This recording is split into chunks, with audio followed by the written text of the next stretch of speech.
What is up? I am your host Danny for Corvati Entertainment. If you happen to live in New York or listen to Playboy Cardi, you've probably heard of the Millie Rock, a choreographic dance that shifts hands from side to side with the weight of the chest. It's very popular in the rap scene because of 2 Millie, who it is largely named after. In Season 5 of Fortnite, there's a purchasable emote for $10, an exorbitant price for sure, that's heavily inspired, if not stolen, from the Millie Rock. Swipe it changes out the instruments for a generic sample piece. This in particular has displeased 2 Millie, as essentially, in his eyes, a gigantic soulless corporation has stolen his creativity and put it on sale with not a credit to his name. When asked about this, he apparently said this to news outlets VG247. Everybody was like, "Yo, your dance is in the game," 2 Millie said. "They actually sell that particular move. It's for purchase." That's when I really was like, oh nah, this can't go on too long. This is not an isolated incident, however. As far back in July of this year, Chance the Rapper had this to say: Fortnite should put actual rap songs behind the dances that make so much money as emotes. Black creatives created and popularized these dances but never monetized them. Imagine the money people are spending on these emotes being shared with the artists that made them.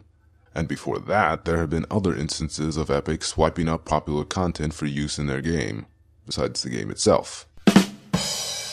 Such as the Best Mates emote, which did not garner permission from Marlon Webb, a popular Vine star and the dance's supposed creator. In my opinion, I'm conflicted. You can't just copyright a dance move. Nobody should be sued for doing the moonwalk or the robot, and I don't think we need to garner permission for every dance move shown in media.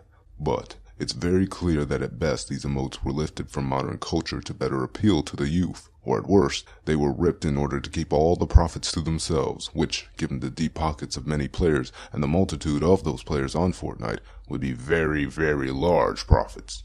I'm not one to ask for permission. With my smaller audience and my specific genre, it's not intuitive to ask for a gameplay clip or an article snippet. It's better to credit them and move on. However, Epic Games is a much larger corporation. They have the influence to reach out to anyone and seek their permission. I'm 100% sure anyone would be cooperative to such attempts. They're currently the largest game corporation today, at least while Fortnite is still relevant. It all comes down to Terry's Law with this. Either they're incompetent and simply keep forgetting to PR check their work, which in that case they should hire more attentive lawyers and better quality control, or they are being purposely stingy so they can maximize profits for their investors, which, while not illegal, is incredibly scummy on their part and paints Epic in not the greatest of light. But what do you think?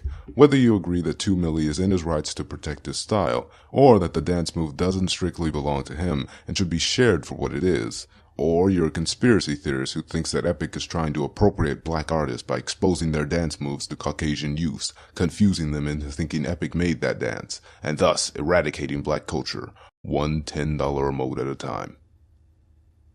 That's a joke. Whatever you think, post it in the comments below, and remember to fly above the wind in your sails.